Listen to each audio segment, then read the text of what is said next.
শুরু থেকে আসি কথা শুরু থেকে আসি, তাহলে অজাহাত হবে যে আমি এখন কেন মানুষের সাথে অনলাইনে বসতে চাচ্ছি এবং কেন আমি মানুষের কল রেকর্ডগুলো এখন ছাড়ছি, এই বিষয়গুলো ওয়াজাহাত হবে। তো ইনশাআল্লাহ আমি হজরতের সাথে আমার যে চ্যাটিং হয়েছিল হোয়াটসঅ্যাপে, সেগুলো আমি দিয়ে দিব, আপনারা দেখতে পারবেন। দেখি ওনার নাম্বারটাও আসলে আমার কাছে ছিল না। আমি ওই 1 মাস আগে তারিখটা উনি দিয়ে 16 তারিখ, গত সেপ্টেম্বর মাসের 16 তারিখে ওনার সাথে আমার কথা হয়েছে, কলে এই যেটা তিনি ছেড়েছেন এটা কথা হয়েছে। আপনি দেখবেন, আপনাদেরকে আমি দায়িত্ব দিলাম যে 16 তারিখের আগে আমি কোনো ব্যক্তির কল রেকর্ড করা তো দূরের কথা, কল রেকর্ড ছাড়া তো দূরের কথা, কল রেকর্ড করেছি কিনা আমার ফেসবুক গেটে দেখেন। এই যে 16 তারিখের আগে আমার যতটুকু আমি খুঁজে পেলাম, সর্বপ্রথম আমি কল রেকর্ড যেটা ছেড়েছি সেটা হচ্ছে 20 তারিখে। 20 তারিখে আমি কল রেকর্ড ছেড়েছি সর্বপ্রথম, হয়তোবা এর 1-2 দিন আগে দু একটা থাকতে পারে, কিন্তু 16 তারিখ অর্থাৎ তার সাথে কথোপকথনের আগে কারো কোনো কল রেকর্ড আমি ছাড়ি নাই। কাজেই এখান থেকে কথা স্পষ্ট, যারা প্রশ্ন করেছেন সবারটা ছাড়েন তারটা ছাড়লেন না কেন, না, আমি সবারটা যখন থেকে ছাড়া শুরু করেছি তারও আগে 4-5 দিন আগে তার সাথে আমার কথা হয়েছে। তো সবারটা কেন ছাড়ার আমি সিদ্ধান্ত নিলাম সেটা আমি আজকে আলোচনা করব। দেখুন, আমি আজ থেকে হয়তোবা 5-6 বছর আগে এনায়েতুল্লাহ আব্বাসী সাহেব যখন মামুনুল হক সাহেবের একটা বক্তব্য, মামুনুল হক সাহেব আমাদের উস্তাজ, ওনার একটা বক্তব্য নিয়ে কথা বলেছিলেন যে উনি বলেছিলেন যে ঈদ মিলাদুন্নবী খ্রিস্টানদের সংস্কৃতি। তখন তিনি বলেছিলেন যে এইসব বক্তা নামের তক্তা, জাহান নামের তক্তা, বাংলা মদ খেয়ে স্টেজে উঠে না কি করে। তার এই পরিপ্রেক্ষিতে আমি তাকে এবং তাহিরুল কাদেরীকে নিয়ে, আব্বাসী সাহেব এবং তাহিরুল কাদেরী ওনাদের দুজনকে নিয়ে একটা ভিডিও করেছিলাম ঈদ মিলাদুন্নবী সংক্রান্ত। এরপরে বেদাত সংক্রান্ত টুকটাক ভিডিও করেছি এবং আমার বেশ আলোচনার ভিডিও আছে, তাজভিদের উপর আলোচনা আছে, বিভিন্ন মাসাইলের উপর আলোচনা আছে, বিভিন্ন বিষয়ভিত্তিক আলোচনা আছে, সমকালীন প্রসঙ্গ আছে এবং হাদিস বা মাযহাব সংক্রান্ত আলোচনা আছে, আমার ইফতা বিভাগের ক্লাসের আলোচনা আছে, মেডিকেল সায়েন্সের উপর আমার নিজস্ব লেখা বই আছে এবং এই বিষয়েও আলোচনা আছে। তো আমি এনায়েতুল্লাহ আব্বাসী বা বেদাতীদেরকে এতটা ধরি নেই। এরপরে 2-1 বছর আগে ওই ইয়াহিয়া মাহমুদ সাহেব হুজুরের একটা বক্তব্যকে বিকৃত করে আব্বাসী সাহেব খুব গালিগালাজ করেছিলেন। তো সেইটা নিয়ে আমি আবার একটা বক্তব্য দিয়েছিলাম এই টুকটাক। তো এই বছর আমি যখন দেখলাম যে আব্দুল মালিক সাহেব হাফিজাহুল্লাহ তিনি যখন বাইতুল মোকাররমে একটা বক্তব্য দিয়েছেন, তো তার বক্তব্যটাতে বেদাতিরা খুবই প্রতিক্রিয়া দেখাচ্ছে, কিন্তু আমাদের অঙ্গনে কেউ কথা বলছেন না। এমনকি যারা সবসময় কথা বলতেন তারাও কথা বলছেন না, কারণ দেশের প্রেক্ষাপট এবং রাজনীতিক নিয়ে, নির্বাচন নিয়ে সবাই হয়তো ব্যস্ত, এই জন্য কথা বলছেন না। সেজন্য আমি তাদের এই গালিগালাজ দেখে একটা স্ট্যাটাস দিলাম। দেওয়ার পরে দেখলাম যে আমাকেও খুব গালিগালাজ দেওয়া শুরু হলো। এরপরে আমি 2-1টা ভিডিও বানালাম, আব্বাসী সাহেবের কিছু দলিল আদিল্লা খণ্ডন করে আমি ভিডিও বানানোর পরে বেদাতি মহল আমাকে ফোন দেয়, ডিস্টার্ব করে, ফোন দিয়ে এটা সেটা জিগায়। এখন আমার কথা হচ্ছে যে বাবা, তুমি আমাকে ফোন দিয়ে যে কথা জিজ্ঞেস করছো, তোমাকে আমি যে উত্তর দেব এতে আমার কি ফায়দা হবে? উত্তর দেওয়ার পর তুমি তো আমার উত্তরটা গ্রহণ করবেই না। তোমাকে কোরআন দিয়ে উত্তর দিলে তুমি বলবে মুস্তাহিদের কথা দেন, মুস্তাহিদের কথা দিলে বলবে কোরআন দেন। তুমি ঈদ মিলাদুন্নবীর দলিল দেবে কোরআন দিয়ে, আবার যদি আমি চ্যালেঞ্জ করে যে কোরআনে নাই, তখন বলবে কোরআনে কি একমাত্র দলিল। এই ধরনের ছলচাতুরির আশ্রয় নিবে। তাহলে তোমার কল ধরে তোমার সাথে কথা বলে তো আমার কোনো লাভ নাই। হ্যাঁ, যদি তুমি আমার সাথে প্রকাশ্যে সামনাসামনি আলোচনা করো, রেকর্ড থাকে, তাহলে তুমি আমার কথা না নিলেও এখানে কি আলোচনা হলো এখান থেকে জাতি খোরাক খুঁজে পাবে। এই হচ্ছে দৃষ্টিভঙ্গি। এই জন্য আমি কোনো বেদাতির সাথে যখন কথা বলি, তাকে হেদায়েত করা, তাকে বোঝানো বিলকুল আমার কোনো মাকসাদ না, তাকে লাইনে আনাও আমার কোনো মাকসাদ না। আমার মাকসাদ হচ্ছে তার বক্তব্যকে খণ্ডন করে জাতিকে দেখানো যে এই লোক বা এই আলেম যে দলিল দেয় ভুয়া দলিল, এটা দেখানো হচ্ছে উদ্দেশ্য। এখন এটা তো সামনাসামনি ছাড়া হয় না সাধারণত। তো উনি অনেকে আমাকে ফোন দেয়, আমি তাদের সাথে কল কেটে দেই, বলি সামনে আসেন। এর এক পর্যায়ে একজন ব্যক্তি আমাকে মেসেজ দিল যে আপনি ফোনে কথা বলেন, পারলে বাহাস করেন, পারলে এটাকে আমি কার সাথে বাহাস করব। বলে যে অমুক ফরিদগঞ্জে নামে এক হুজুর আছে, আমি তো চিনি না ভাই। কাজে আছে একজন হুজুর দারুন নাজাতের, উনি বাংলাদেশের ওই গ্রুপের সবচেয়ে বড় আলেম, উসমান গনি সালি থেকেও বড় আলেম, এটা আরেকজন বলছেন। তো ওই লোক বলল যে আপনি তার সাথে বসেন। আমি বললাম যে তাকে বলেন আমার সাথে বসতে। তো সেই রকম কয়েকদিন পর পর আমার আবার মেসেজ দেয়। আমি বলি যে কই আপনার বাহাসের কি খবর? বাহাস হবে হবে হবে। তো এরকম যতক্ষণই আমার আবার সে বিরক্ত করে, আমি বলি যে কই বাহাস কই, তো হ্যাঁ কয় যে আবার থাইমা যায় হবে। তো একদিন একজন ব্যক্তি আমাকে ফোন দিলেন, ফোন দিয়ে সকাল বা দুপুরের দিকে হবে, ফোন দিয়ে বললেন যে আমি ফরিদ দারুন নাজাত থেকে বলছি, ভাইজান আপনার বাসাটা কোথায়? খেয়াল করবেন কথা, বলতেছে যে ভাইজান আপনার বাসা কোথায়? তা আমি আমার বাসার ঠিকানা দিলাম। যে তাহলে তো আপনি কাছেই আছেন, ভালো, তাহলে একদিন আপনার কাছে আমরা আসতে চাই। কি বিষয় ভাই, কেন আসবেন? বলে যে আপনার সাথে একটু মুজাকারা করব। আপনি তো ঈদ মিলাদুন্নবী নিয়ে অনেক বক্তব্য দিচ্ছেন, কথা বলছেন, ভিডিও বানাচ্ছেন, তো আপনার সাথে একটু আমরা মুজাকারা করতে চাই।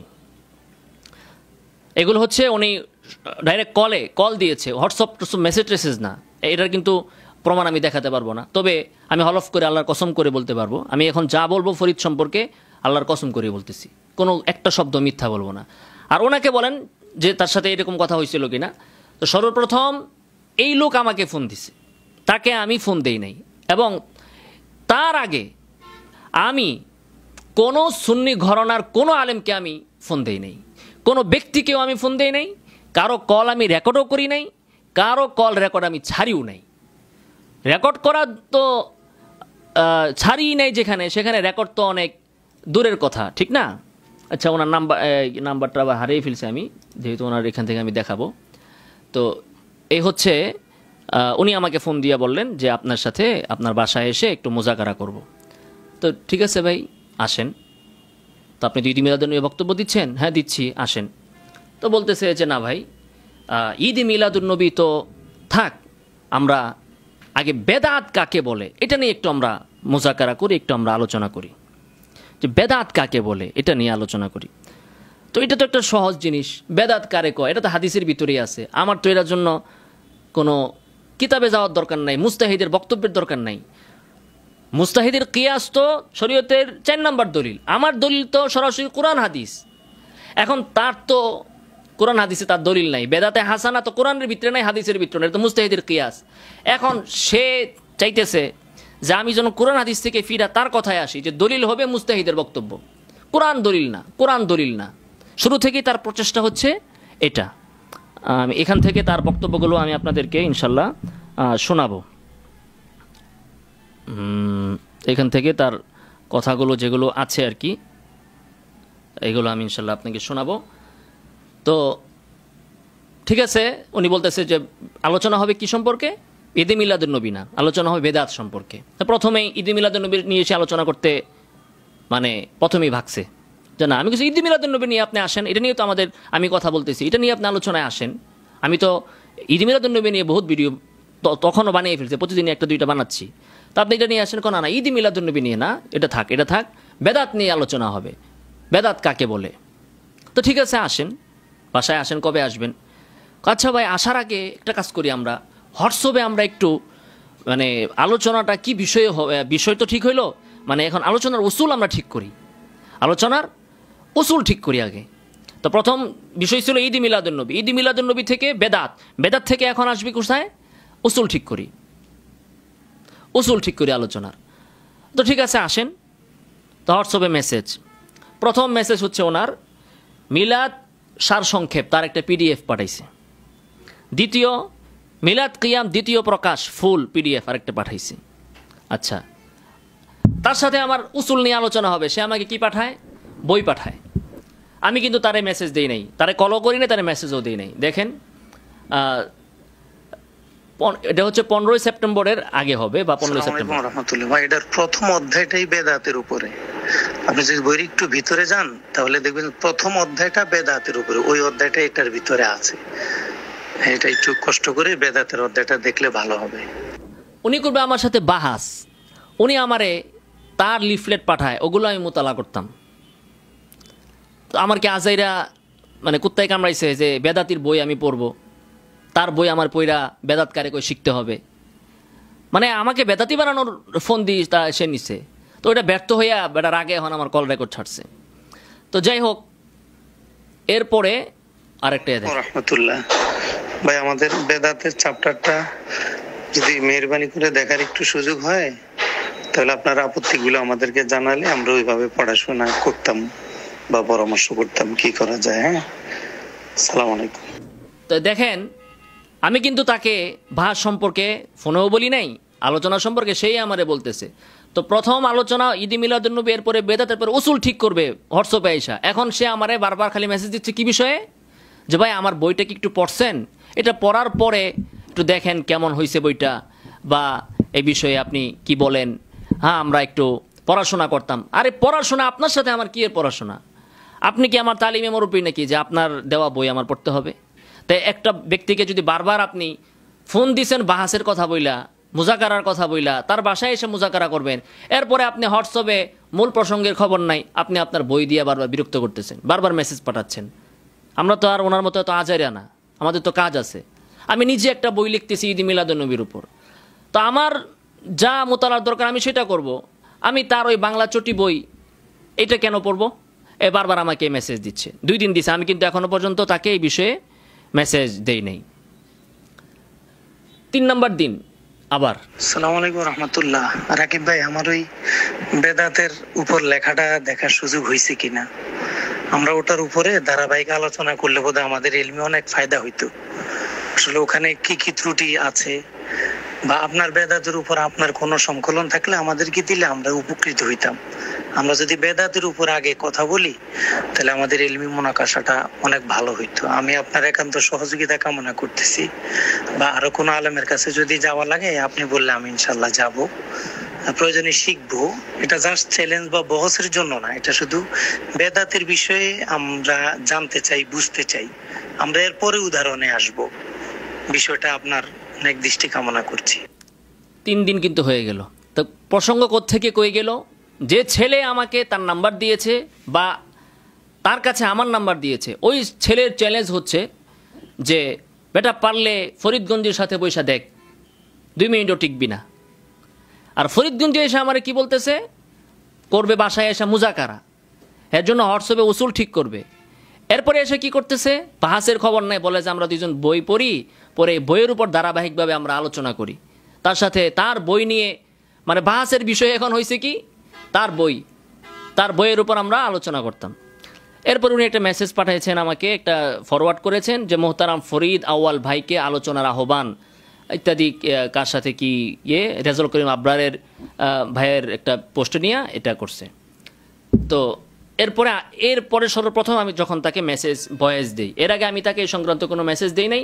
উনি যখন আমাকে তার বইয়ের কথা বলে, তা আমার বইটা পড়েন, তখন আমি এনায়েতুল্লাহ আব্বাসী সাহেবের যে বক্তব্যগুলো খণ্ডন করছি, সে আমার বই পড়তে বললে আমি আমার একটা ভিডিও তারে পাঠিয়ে দিই, যে বেটা বইয়ে যা লেখছেন এটা তো আমার ভিডিওর ভিতরে খণ্ডন করা আছে, আপনারা তো এটাই লিখবেন, বেদাতের প্রকার, বেদাতের সংজ্ঞা। তার বই আমি পড়ি নাই, কিন্তু এটা বেদাতের ভিতরে আপনি, বেদাতিরা তো এক কথাই লিখবে, আব্বাসী যা কয় উনি তো তাই বলবে। আমি ভিডিওগুলো পাঠাইছি, সে আমার ভিডিও খণ্ডন করে না, খালি বলে যে তার বই আমি পড়তে। তো এরপরে আমি প্রথম যে ভয়েস মেসেজটা আমি তাকে দেই সেটা হচ্ছে এই, বেদাতের সংজ্ঞা নিয়ে আপনি যে মানে পারাপারি করতেছেন, বেদাত তো নতুন কোনো জিনিস না, আর এটার সংজ্ঞা নাই এমনও কোনো জিনিস না, আর এটা এমন জিনিস না যে এটার জন্য এখন মানুষ বেদাত করতেছে, বেদাতের অর্থ বুঝে না, এই জন্য বেদাতের অর্থ নবীর হাদিসের ভিতরেই আছে, মান আহদাসা ফি আমরিনা হাযা মা লাইসা মিনহু ফাহুয়া রাদ্দুন।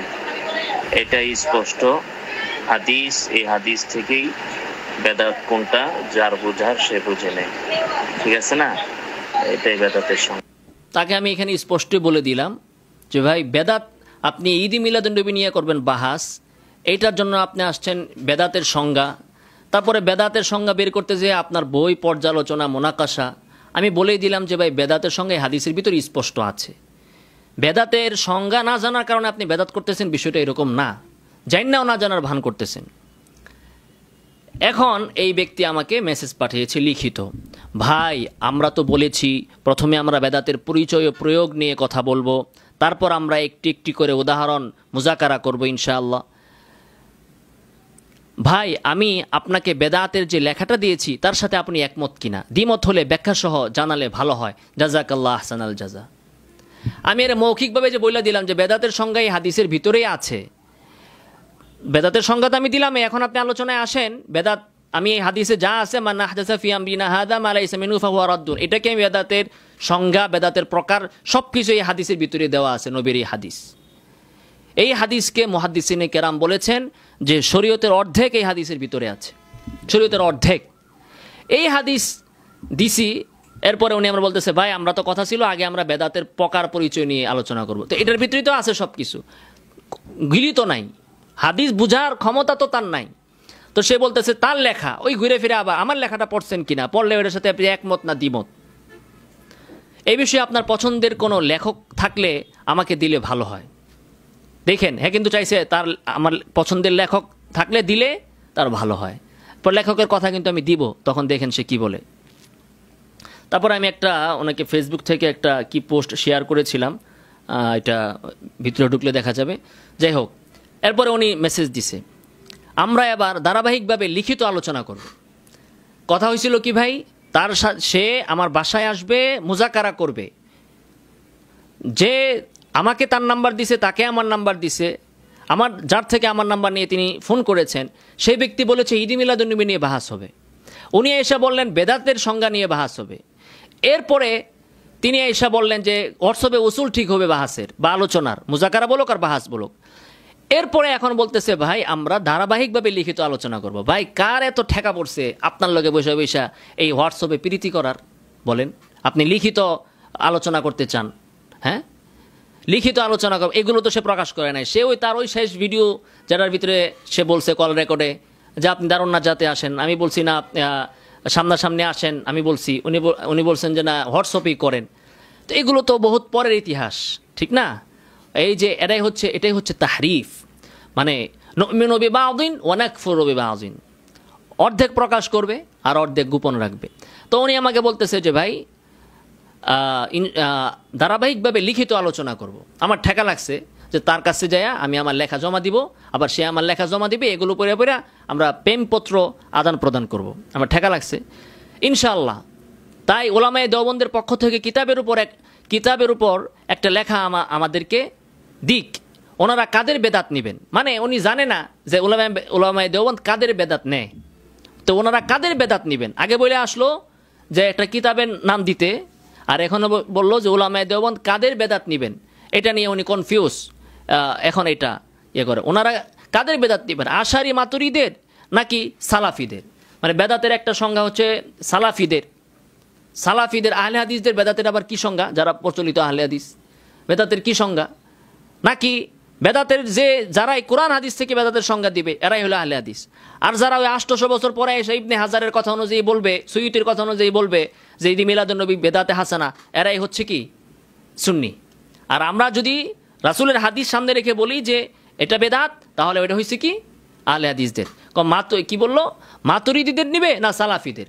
আমি এরে বলছি নবীরটা তার হুশ হয় নাই, সে বলে মাতুরিদি নিবে না সালাফির নিবে। সালাফিদের বেদাত আর আহলে সুন্নতের বেদাতের পার্থক্য কি কি, এ বিষয়ে সমাধান ছাড়া কথা বলে সময় নষ্ট। জাযাকাল্লাহ আহসানাল জাযা। তো আমার সে বলল যে কাটটা বেদাতের সংজ্ঞা কাটটা নেবেন। তো আমি তাকে বললাম রাসূলেরটা নেন। মাতুরিদি কি আবার সালাফি কি? আমাদের মূল উৎস হচ্ছে কোরআন এবং সুন্নাহ। ইজমা 3 নাম্বার, কিয়াস 4 নাম্বার। যেটা আমরা কোরআন সুন্নাহয় পাবো ওইটার জন্য আপনি কিয়াসের দিকে কেন যাবেন? তো এ বলতেছে, আমি বললাম রাসূলেরটা নেন। মান আহদাসা ফি আমরিনা হাযা মা লাইসা মিনহু ফাহুয়া রাদ্দুন, হাদিসটাকে উল্লেখ করে দিলাম। তাকে বললাম খুদ মিন হাযাল হাদিস, এই হাদিস থেকে আপনি সংজ্ঞা গ্রহণ করেন। ইহদাসু আমরিন ফিদ্দিন মা লাইসা মিনহু, একেবারে স্পষ্ট, কোনো অস্পষ্টতা নাই। আর নবীর কথা অস্পষ্টতা থাকবে কিভাবে? নবী হচ্ছে ফাসিহ বালিগ। নবীর কথা যদি যেবারে না বুঝে হেবারে মুজতাহিদের কথা বুঝবে। আমি স্পষ্ট এই হাদিস থেকে তাকে সংজ্ঞা আরবিতে বের করেও দিলাম, ইহদাসু আমরিন ফিদ্দিন মা লাইসা মিনহু। এখন দেখেন উনি কি জবাব দিয়েছে, হাদিসের জবাবে উনি কি দিয়েছে। আমি তো এই বেচারারে কিছু বলি নাই সেদিন, আপনারা দেখছেন যে আমি একটু গরম করে কথা বলছি দেখে আপনারা অনেকে হয়তোবা বলেন যে এত উত্তেজিত হয়ে কথা বলছে। এই কথা যদি ইবনে ওমরের সামনে বলতো, ওমরের সামনে বলতো, আলী ওসমান ওনাদের সামনে যদি বলতো, এর সম্পূর্ণ গলা টিপ্পা ওনারা মেরে ফেলতো। সে যে কথা বলছে নবীর হাদিস পাওয়ার পরে, নাউজুবিল্লাহি মিন যালিক। এজন্য আমি বলি যে প্রত্যেকটা বেদাতি কুফরের নিকটবর্তী। একজন আলেম কিতাব পড়ায়, তো আপনি কিতাব পড়ান কেন? আপনি হাদিস পড়ান কেন? আপনি হাদিস কি পড়ান? এই হাদিস বুখারীর ভিতরে নাই, তো বুখারীর হাদিস আপনি কেমনে পড়ান কেন? তাইলে বুখারী পুইরা ফেলেন, বসে বসে মুস্তাহিদের কথা নিয়ে মুস্তাহিদের কথা দুইয়া পানি খান।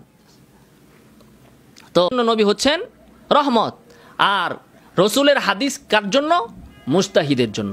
কোথায় এই কথা আছে যে আহাদিসুন নবী সাল্লাল্লাহু আলাইহি ওয়াসাল্লাম খাসাতুন বিল মুস্তাহিদ? এই যে বেদাতিরা যে মানুষকে বলে তোমরা কোরআন পড়ো না, তোমরা হাদিস পড়ো না, সোর্সিনা চটি বই পড়ো, কি উদ্দেশ্য? উনি যে আমার খালি বারবার বলতেছে যে আপনি আমার এই বইটা পড়েন, আমার এই বইটা পড়েন, উদ্দেশ্য এটাই। নবীর হাদিসে গেলে তো অশেষ, কোরআনের ভিতরে ঢুকলেই তো হয় শেষ। তার উসুল আর আমার উসুল মিলবে কিভাবে বলেন? আমি মনে করি মুহাম্মদ সাল্লাল্লাহু আলাইহি ওয়াসাল্লামের ওফাতের পর, খোলাফায়ে রাশিদিনের পর, সাহাবায়ে কেরামের পর আর যে ইবাদতে আবিষ্কার করুক, সে যেই হোক না কেন, সেই ইবাদত মারদুদ। আর এই বেচারারা মনে করে উসমান গনি সালিহি যদি আজকে একটা ঈদ আবিষ্কার করে, নামাজ আবিষ্কার করে, তাহলে ওইটা মুহাম্মদ সাল্লাল্লাহু আলাইহি ওয়াসাল্লামের ঈদ থেকেও আরও বেশি শ্রেষ্ঠ হবে। তাহলে এর সাথে আমার উসুল মিলবে কিভাবে? এখন একটা হিন্দুর সাথে আমার উসুল মিলবে, তো একটা বেদাতির সাথে আমার উসুল মিলবে কিভাবে? আর উসুল মিললে ওই বেদাতি হইল কিভাবে? আর উসুল যদি মিলতো তাহলে আমিও বেদাতি হইতাম। তার উসুল আমার উসুল এক থাকলে হয়তোবা সে আমার লাইনে যেত, আমি তার লাইনে যেতাম। উসুলই তো এক না। সে মনে করে যে 2025 সালেও নতুন নতুন ইবাদত বানানো যায়, আর আমি মনে করি 2025 কেন, 2025 তো দূরের কথা, নবীর পরে এবং খোলাফায়ে রাশিদিনের পরে আর কোনো ইবাদত আবিষ্কৃত হতে পারে না, যা হবে সেটাই বেদাত। এটাই সমস্ত ওলামায়ে কেরামের বক্তব্য। কোন ওলামায়ে কেরাম এই বিষয়ে দ্বিমত পোষণ করেছেন? দ্বিমত যে পোষণ করবে হয় কাফের। আল ইয়াউমা আকমালতু লাকুম দীনাকুম, কোরআনের আয়াত। এখন হয় যদি বলে যে আমি কোরআনের আয়াত বুঝি না, তাহলে ওইটা ওর দুর্ভাগ্য, এটা আমার কি আসে যায়? কেউ যদি বলে কোরআনের আয়াত পেয়ে যায়, আমি কোরআনের আয়াত তো বুঝা আমার কাজ না, আমার কাজ হচ্ছে মুস্তাহিদের কথা বুঝা, তাহলে এর কপাল হে পড়ছে। এরপরে কোনো মুস্তাহিদ তো তার পক্ষে বলবে না। যাই হোক, তাহলে তার সাথে চেতাচিত করার কারণটা হচ্ছে এটা, সে কত বড় বেয়াদব, কত বড় গুস্তাখে রাসূল। নবীর হাদিস পাওয়ার পরে সে বলে রাসূলেরটা নিবেন মুস্তাহিদ ইমামগণ। তাহলে আপনারা কেন কিতাব পড়েন, কেন হাদিস পড়েন? শুধু মুস্তাহিদ ইমামের কথা পড়বেন, হাদিস কেন পড়েন? আর আমি যে কথা বলছি মুস্তাহিদ ইমামরা তো এই হাদিস থেকে নিয়েছেন। তো আমার দলিল যদি হাদিসের ভিতরে থাকে তাহলে আমি কি সেই হাদিস পেশ করতে পারবো না? না, আপনি বলেন যে না, আপনি এই যে হাদিসটা পেশ করেছেন এটা তো ভুল পেশ করেছেন, এখানে তো এই কথা বলা হয় নাই, আপনি যা দাবি করেছেন উমুক ইমাম মুস্তাহিদ ইমাম বলেছেন যে হাদিসটা অন্য ক্ষেত্রে প্রযোজ্য। আপনি সেটা বলতে পারতেন, যেই হাদিসের মোকাবেলায় এই হাদিস আছে যদি থাকতো আপনার কাছে, অথবা ইমাম উমুক ইমাম তো এই হাদিসের ব্যাপারে এরকমটা বলেছেন, তাহলে তার বুঝ আর আপনার বুঝ তো মিলল না। তখন আমি বলতাম যে হ্যাঁ, আমি যেটা বলেছি আমার পক্ষে অমুক মুস্তাহিদ ইমাম আছেন, আপনার পক্ষে অমুক মুস্তাহিদ ইমাম আছেন, বলতাম। এই না বইলা আমি হাদিসটা শুধু বলছি, আর এই বইলা ফেললো যে হাদিস নেওয়া এটাই মুস্তাহিদ ইমামের কাজ। আমাদের নেওয়ার অধিকার কে দিল? হাদিস গ্রহণ করার অধিকার আমাদেরকে কে দিল? বলেন ভাই, এই ধরনের বেদাতিদের এই ধরনের কথা শোনার পরে একজন মুমিনের রক্ত কি ঠান্ডা থাকতে পারে? ঠান্ডা থাকতে পারে? আপনারা রাস্তাঘাটে একটা চোরকে গণদোলাই দেন, একটা ডাকাতকে পিটান, ধর্ষককে পিটান, তাহলে যে নবীর হাদিস পায়া, যে সাহাবায়ে কেরামের সামনে নবীর হাদিস বলার পরে কেউ যদি বলতো যে এটা আবু বকর এমনটা বলছে, সঙ্গে সঙ্গে ইবনে ওমর বর্ণ সাহাবী রাগান্বিত হয়ে যেতেন যে আমি তোমাকে নবীর হাদিস শোনাচ্ছি আর তুমি আইসো অমুক সাহাবীর কথা, অমুকের কথা নিয়ে। ওনারা রাগান্বিত হয়ে যেতেন। আর এই ব্যক্তি সম্পূর্ণ রদ। তো দেখেন কত বড় আবার বোকা, নির্বোধ, কারণ বেদাতি মানেই মাথায় গিলু নাই, এ কত বড় নির্বোধ। তো সে দলিল আমি দিলাম হাদিস দিয়া দলিল, সে বলতেছে হাদিস দিয়া দলিল দেওয়া আঙ্গর কাজ না। তার কথার সপক্ষে দলিল দিল কোরআনের 3টা আয়াত দিয়া, ফাসালু আহলা যিকরি ইন কুনতুম লা তা'লামুন, তোমরা জিজ্ঞাসা করো আহলু যিকিরকে ইন কুনতুম লা তা'লামুন, যদি তোমরা না জানো। আতিউল্লাহ ওয়া আতিউর রাসূল ওয়া উলিল আমরি মিনকুম, তোমরা অনুসরণ করো আল্লাহর, তার রাসূলের এবং তোমাদের মধ্য থেকে যারা আলেম তাদের, এবং ওয়াত্তাবিয়া সাবিলা মান আনাবা ইলাই, যে আমার দিকে ধাবিত, আল্লাহ বলতেছেন তোমরা তার অনুসরণ করো। এই 3 আয়াত দিয়ে এখন তার এলেমের দৌড় কদ্দুর, কোরআনের দৌড় কদ্দুর, এখান থেকে আপনি বুঝেন। আমি স্ক্রিনশট আপনাদেরকে দিয়ে দিব। আমি চাই নাই যে তার গুমর এতদিন ফাঁস করতে, আজকে ফাঁস সে নিজে করতে বাধ্য করলো। হ্যাঁ, তার ছাত্ররা এটার জবাব দিক যে রাসূলের হাদিস গ্রহণ করা যাবে না, কারণ রাসূলের হাদিস বোঝার ক্ষমতা আবার নাই। এর দলিল হচ্ছে ফাসালু আহলা যিকরি ইন কুনতুম লা তা'লামুন। আল্লাহ তাআলা বলতেছেন না জানলে তোমরা আহলু যিকিরকে, জাননেওয়ালাদেরকে জিজ্ঞেস করো যদি তোমরা না জানো। না জানলে জাননেওয়ালাকে জিজ্ঞেস করো। অতএব নবীকে জিজ্ঞেস করা যাবে না, তার মানে নবী আহলু যিকির না, নবী জাননেওয়ালা না। আল্লাহ বলতেছেন যদি না জানো তাহলে জাননেওয়ালাকে জিজ্ঞাসা করো। উনি বলতেছেন যে না, নবীর হাদিস থেকে নেওয়া যাবে না, নবীর হাদিসকে থেকে জিজ্ঞাসা করা যাবে না। কেন? তাহলে নবী কি আহলে যিকির নন? নবী কি আলেম নন? নবী কি জাননেওয়ালা নন? আল্লাহ বলছেন জাননেওয়ালাকে জিজ্ঞাসা করতে। তো নবী তো জাননেওয়ালাদের ভিতরে সবচেয়ে আগের। যে কথা আমরা নবীর থেকে উত্তর পাবো সেই কথায় আমরা কেন সাহাবীদের দিকে যাব? যেটা আমরা সাহাবীর থেকে পাবো সেটা কেন তাবিঈতে যাব? তাবিঈর মধ্যে যেটা পাবো সেটা কেন আবু হানিফার কাছে যাব? আবু হানিফার কাছে যেটা পাবো সেটা কেন সুফিয়ানের কাছে যাব? তো শরীয়তের তো উসুল 4টা, কিন্তু ভাগ আছে না। কোরআন, হাদিস, ইজমা, কিয়াস। প্রথমে কোরআন না পাইলে হাদিসে, হাদিস না পাইলে ইজমা, ইজমা না পাইলে কিয়াস। যেটা হাদিসে আছে সেখানে কিয়াস করাই তো না জায়েজ। 2 নম্বর দলিল দিছে, দেখেন কত বড় নির্বোধ, বোকা, মূর্খ দলিল দিছে যে হাদিস থেকে আমরা নিতে পারবো না। এর দলিল হচ্ছে আতিউল্লাহ, অনুসরণ করো আল্লাহর, ওয়া আতিউর রাসূল, রাসূলের, ওয়া উলিল আমরি মিনকুম, এবং তোমাদের মধ্য থেকে যারা আলেম। তো এখানে তো প্রথমে আল্লাহকে জিজ্ঞেস করতে বলছে, আল্লাহর ইত্তেবা, অনুসরণ, ইতাআত। 2 নম্বর রাসূলের ইতাআত। 3 নম্বর হচ্ছে উলুল আমর। তো মুস্তাহিদ তো 3 নম্বরে, এ প্রথম নাম্বার 2 নম্বর বাদ দিয়ে ফালমাইরা 3 নম্বরে গেছে গা। দেখেন কাহিনী, অবস্থা দেখেন। তারপরে ওয়াত্তাবিয়া সাবিলা মান আনাবা ইলাই, আল্লাহ তাআলা বলতেছেন যে আমার দিকে ধাবিত তুমি তার অনুসরণ করো। তার মানে নবী আল্লাহর দিকে ধাবিত নন, এই জন্য নবীর অনুসরণ করা যাবে না। নাউজুবিল্লাহি মিন যালিক। ঈমান আছে? এরপরে কত বড় নির্বোধ, হাদিস আমরা বুঝি না সেজন্য হাদিস দিয়ে দলিল দেওয়া যাবে না। এর পক্ষে দলিল হচ্ছে কোরআন। তো কোরআন আপনি কেমনে বুঝেন? আপনি কোন মুস্তাহিদ যে আপনি কোরআন বুঝেন? আমি যদি হাদিস না বুঝি তো আপনি কোরআন বুঝলেন কেমনে? আপনি কোরআনের দলিল কেমনে দেন? আপনি নির্বোধ না? তাহলে হাদিসকে বন্ধ করার জন্য, হাদিসের পথকে বন্ধ করার জন্য, হাদিস বুঝি না এই কথা বলে আপনি দলিল দিচ্ছেন কোরআন দিয়া। কি সিস্টেম এটা? এটা কোন ধরনের ইস্তিদলাল হইল? হ্যাঁ, আমার কল রেকর্ড সেরা ফডর করতেছে। হ্যাঁ, যে এখানে স্ক্রিনে এখন যদি আমি দেই, সে যে মেসেজে আমার কি বলে রাখছে, আর তার উপরে যে আমি রাগান্বিত হয়েছি কেন, এটা দেখেন। এটা যদি আমার কোনো ছাত্র, আমার কোনো ছোট ভাই করতো, আরে আমি 100 জুতা পেটা করতাম। এত বড় বেয়াদব তুই, যে নবীর হাদিস আসার পরে তুই বলস যে হাদিস বুঝা আমাদের কাজ না, হাদিস নিবেন মুস্তাহিদরা, এর দলিল হচ্ছে কোরআনের আয়াত। তুই কোরআন বুঝস আর হাদিসের বেলায় তুই মুস্তাহিদের উপরে ছাইরা দেস। কত বড় বাটপার তুই! এই হলো এর অবস্থা। তো দেখেন এরপরে ফাসআলু আহলা যিকরি ইন কুনতুম লা তা'লামুন, আতিউর রাসূল, রাসূল সাল্লাল্লাহু আলাইহি ওয়াসাল্লাম থেকে নেওয়ার জন্য স্বয়ং আল্লাহ আদেশ করেছেন। আপনার আর কার অনুমতি লাগবে? উনি যে আমাকে জিজ্ঞেস করেছিল যে হাদিস থেকে নেওয়ার অধিকার আমাদেরকে কে দিয়েছে, তো আমি তাকে বললাম যে আপনার আর কার অনুমতি দরকার? বেচারা এটার কোনো উত্তর দিল না। প্রসঙ্গ আরেকটা নিয়ে আসছে, মা লাইসা মিনহু, বলে হাদিসে কি বোঝানো হয়েছে? ইমামগণ তো বুঝেছেন মুস্তামবাতাম মিনহু, আর ইস্তেমবাত করা মুস্তাহিদের কাজ। তো কেটা না করছে ইস্তেমবাত করা মুস্তাহিদের কাজ? তো ইস্তেমবাত করা মুস্তাহিদের কাজ দেখে কি এই হাদিস থেকে বেদাতের সংজ্ঞা নেওয়া যাবে না? মা লাইসা মিনহু মানে হাদিস থেকে যেটা মুস্তামবাত করা হয় নাই, এমন নতুন কিছু আবিষ্কার করলে সেটা বেদাত হবে। তো এই জায়গায় সে অপ্রাসঙ্গিকভাবে মুস্তামবাতাম মিনহু এই শব্দ এখানে সে নিয়ে এসেছে। তারপরে বলতেছে তাহলে সনদের কি দরকার? আজব কথা। তো হাদিস থেকে যখন নিব তো হাদিসে সনদ লাগবে না? হাদিস থেকে আমি নিতে বলতেছি, তো সনদ ছাড়া আমি হাদিস, এটা কি হাদিস কি হাদিস না, সহি কি দাইফ না মাউজু, কীভাবে বুঝবো? তো হাদিস থেকে নেওয়ার জন্যই তো সনদ আবিষ্কার হয়েছে। সনদের আবিষ্কার কি এই জন্য হয়েছে যে হাদিস থেকে না নেওয়ার জন্য, নাকি হাদিস গ্রহণ করাকে সহজ করার জন্য সনদের আবিষ্কার হয়েছে?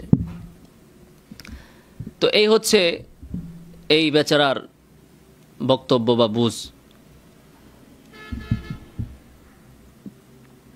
এরপরে উনি বলতেছে যে আহলে হাদিসরা তো এটাই চায়। তো আহলে হাদিসরা যদি কোরআন হাদিস চায়, কোরআন হাদিস দিয়ে যদি আহলে হাদিসরা দলিল দেয়, জন্য আমরা দলিল দিতে পারবো না।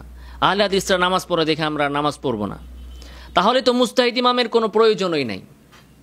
কত বড় নির্বোধ! মুস্তাহিদ ইমামের প্রয়োজন কেন থাকবে না? সব হাদিস কি স্পষ্ট নাকি? সব হাদিস কি বেদাত নিয়ে আলোচনা? নতুন রকেট আবিষ্কার হবে, ফ্যান আবিষ্কার হবে, ট্রেনে নামাজ হবে কি হবে না, বিমানে অজু কিভাবে করবেন, নামাজ কিভাবে পড়বেন, নতুন নতুন বিষয় আবিষ্কার হবে, নতুন নতুন মুস্তাহিদ আসবে। হাদিসের যখন ইখতিলাফ থাকবে তখন মুস্তাহিদরা তাআরুজের সমাধান করবে। এখন নবীর এই হাদিসের সাথে কোন কিসের তাআরুজ আছে? তো সেক্ষেত্রে তো আপনি তাআরুজ না দেখাবেন। আচ্ছা, এই হলো তার কথা। এরপর আমাদের মাঝে আহলে হাদিসদের মাঝে পার্থক্য থাকবে কতটুকু, মানে যখনই আমরা কোরআনের দিকে দলিল দিব, বেদাতিরা সাইটটা ধরবে যে ভাই হাদিস কইলে আপনি কিন্তু আহলে হাদিস হয়ে যাবেন, হাদিসের দিকে গেলে আপনি আহলে হাদিস। মানে নবীর হাদিস আসছে আহলে হাদিসদের জন্য, আর আমাদের সুন্নিদের জন্য আসছে কি ওই সরসিনার চটি বই। আচ্ছা, এরপরে বলতেছে ভাইজান একটু খেয়াল করে কথা বললে ভালো হয়। সে বলতেছে গাঁজাখড়ি কথা, আর আমারে বলতেছে ভাইজান খেয়াল করে কথা বললে ভালো হয়। এখন ভাই চ্যাটের ভিতরে কি এত কথা বলা যায়? তো আমি তাকে বললাম মালাইসা মিনহু, সে যে প্রশ্ন করছিল, বললাম যে হুয়ের মার্জিত জাহের, মালাইসা মিনহু মালাইসা মিনাদ দ্বীন। সব সাহাবী কি মুস্তাহিদ ছিলেন? তাহলে সাহাবীদের সামনে নবীর এসব বলার ফায়দা কি? নবী যে সাহাবীদেরকে বললেন মান আহদাসা ফি আমরিনা হাযা মা লাইসা মিনহু ফাহুয়া রাদ্দুন, সব সাহাবী কি মুস্তাহিদ নাকি? তাহলে সাহাবীরা নবীর এই কথা বুঝলে আমরা বুঝবো না?